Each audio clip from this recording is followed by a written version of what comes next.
Hello again, everyone. I'm Richard Weil, and I'm the CEO and proprietor owner of National Restaurant Consultants, and we welcome you again into our NRC Helpful Moment. And once again, as always, we welcome Mr. Brian Devine from Cafe Fuel and Top Line Management. Hello, Brian. How are you? I am terrific, Richard. How about yourself? Good. I think we're getting a little tired of this winter here in the Colorado area. We had Snow right now.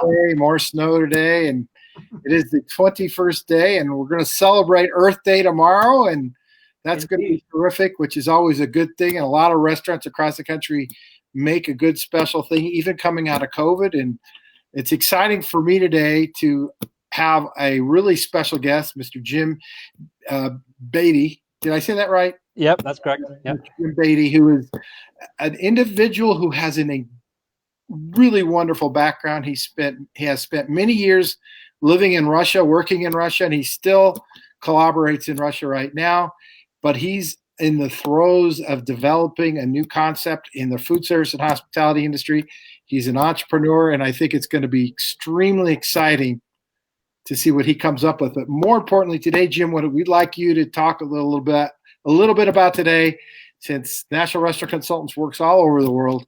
What's it like in Russia in food service, and maybe comparing some of those differences between some of the things you've seen here in America? So, Jim, please take it away. Thanks for joining us. All right, thank you. So I've been working in Russia for about 25 years, and I've been in the real estate side since 2006. Currently, we have about 250,000 square foot of retail and about 800,000 of office space under management right now. And I've seen a lot of restaurants come and go. I've seen, as tenants. And so in Russia, I think it's a lot. I'd say it's much more of a challenging environment in terms of just setting up and logistics and on that sphere. But I think there's a little less, the competition isn't as cutthroat there, so that margins can be a little fatter if you are organized. And so what I'm in St. Petersburg, Russia, and really there's like 4 or 5 really good professional restaurant groups that are doing mostly sit down, not as much takeaway, fast casual stuff like that. It's more of actually sit down restaurants. Italian restaurants. One aspect of Russia that's interesting, a lot of them decide to have these huge menus, which I do think, causes problems and costs money in terms of margins. A couple of the very good restaurants that have a very streamlined menu, and you can tell that those guys are in it for the money, and they're making, and they know how to run their business. So,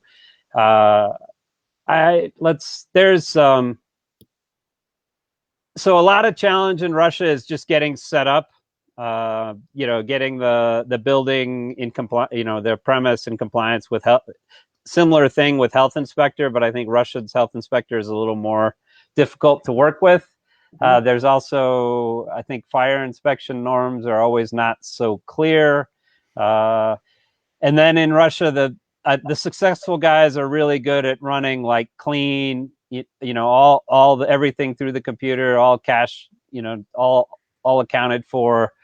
And those are the guys that actually can build and scale their restaurants. And then all the rest of the mom and pops probably are really like, doing a lot of cash business. It's, my guess, not reported.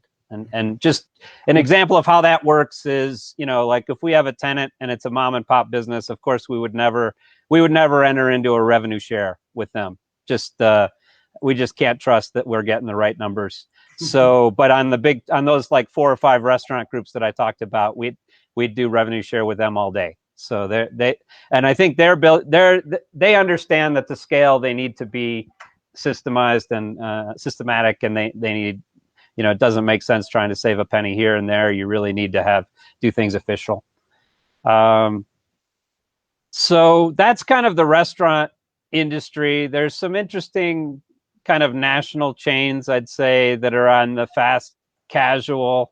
One that's interesting that I'll talk just briefly about is there's a company called Teremok, and it's basically that does like Russian they do Russian pancakes, but they also do soups and a lot of kind of quick, fresh, nutritious food, relatively nutritious food for a fast casual. And they've been very successful. And I think also the reason they are is that they have a very systematic approach, and every restaurant is really easy to run.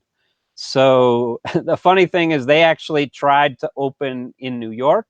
I know they tried 2 restaurants there, and just the complaints I got is that they said they were faced with problems with the health inspectorate, and it was Russian. They were basically discriminated against because they're Russian. My guess, they just didn't have the right team in place for New York. That's my guess, but I have no idea. So, but it's just interesting how that happened. One of the big restaurant groups from St. Petersburg did have a very successful restaurant in New York called Maria Ivanovna, and that's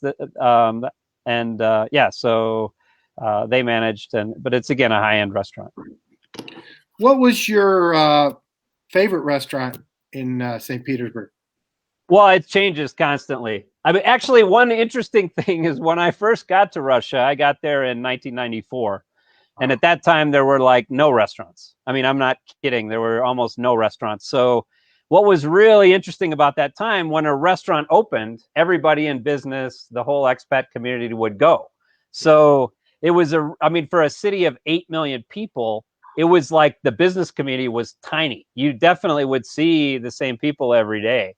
So, and I remember the first McDonald's opening in St. Pete. I remember before that, we had this terrible Finnish restaurant called Carol's that opened in St. Pete, and they weren't very good. When there was also this German burger place that wasn't very good. And then finally we got like an Irish bar. It was interesting watching that whole market develop.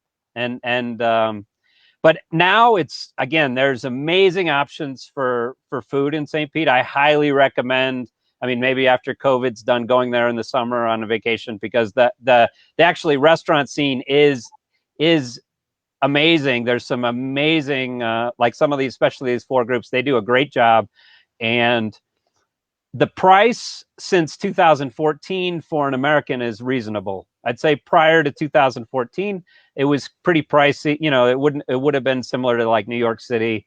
And when the ruble devalued, the economy went basically ruble economy. And so like your bang for your buck as a tourist went way up. And there's a place called Duo where it's like these 2 chefs, and it's like every day the menu changes. That's my favorite place in St. Petersburg right now. Not the same Duo as in Chicago then. No, or the one, I think there's one in Denver too that I think I know the guy. Arnie or something like that. Rick or something. Yeah. Yeah, correct. Well, that's outstanding. And you went to the University of Colorado. Is that what I remember? Yes, I did. So I went to University of Colorado, and then right after I graduated, I worked for a Russian audit company in St. Petersburg, and that brought me to St. Petersburg. I started in an accounting firm there that still exists. It's EMG.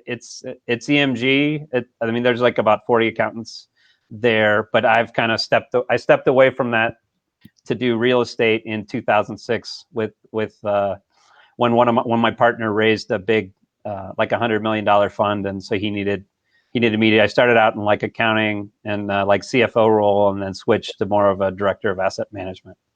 That's awesome.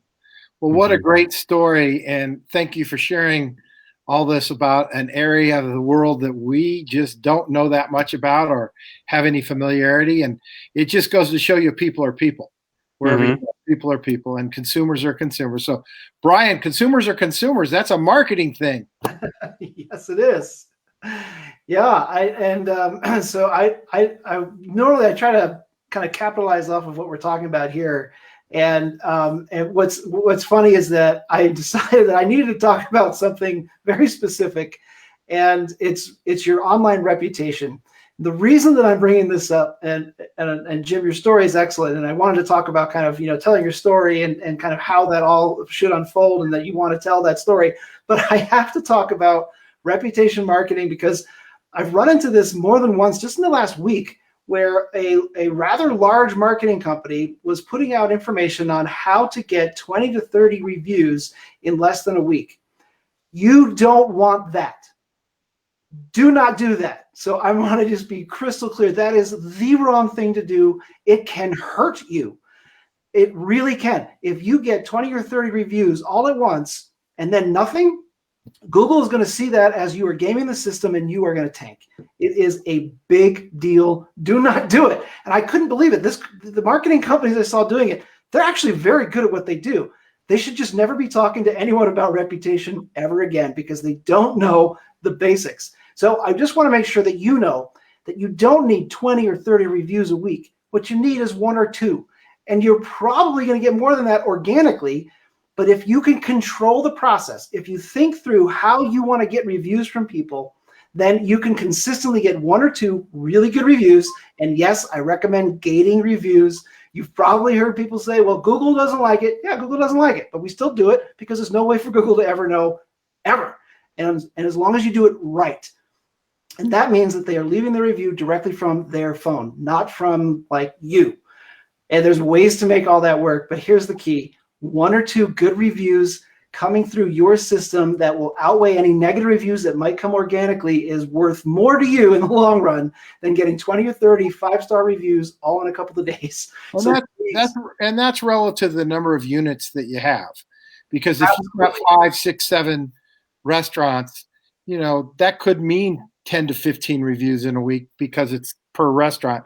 And the other thing is important is depending on the number of followers you already have on your Facebook or in your Google, if you're a really high volume, busy restaurant, 5 to 7 wouldn't be out of the norm. But harvesting, and that's what Brian's talking about, actively going out to harvest additional reviews at that 15 to 20 or 25 level, you're going to tank your Google reputation. And we've seen it done. We've seen it with clients all across America and in Canada where they just become self-destructive.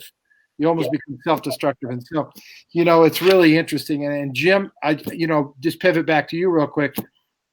I would guess people are reviewing restaurants in Russia too, right? I'm guessing. Oh yeah, it's again they have they don't use Google as much as this. They have a company called Yandex that is the leader there, but very, very important. And I think a reputation, like everywhere, and is extremely important, and good service and good food. So, well, Jim Beatty, we can't thank you enough for taking the time.